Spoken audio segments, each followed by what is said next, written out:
J'ai codé une extension permettant d'entrer ces mots de passe au piano.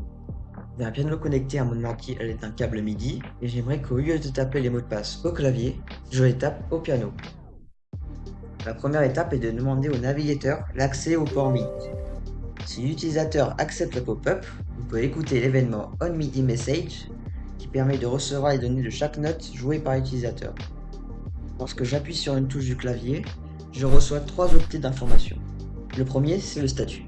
Il est séparé en deux. Il comprend le type de message et le canal. Le second est le numéro de la note et le troisième, la force de frappe.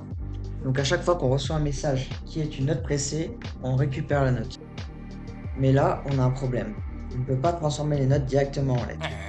Prenons exemple sur cette mélodie.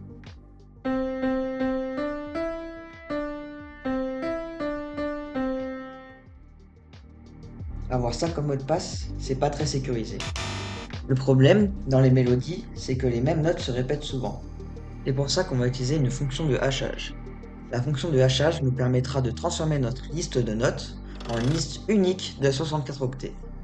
De plus, si on change une seule note de la liste d'octets change complètement et devient complètement différente. Bref, il ne reste plus qu'à transformer cette liste de 64 octets en mot de passe.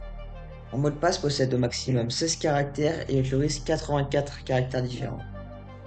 Donc un caractère utilisera 4 octets.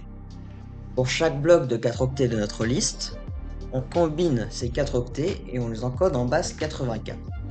Comme ça, chaque bloc de 4 octets nous donne un nombre entre 1 et 84 qui correspond à un caractère. On répète ça pour chaque caractère et on a notre mot de passe. Maintenant, faisons un test réel. Donc, je commence par accepter les permissions et là, je joue ma mélodie. Si je joue la même mélodie, ça rentre le même mot de passe. Par contre, si je change la mélodie d'une note, ça met un mot de passe complètement différent.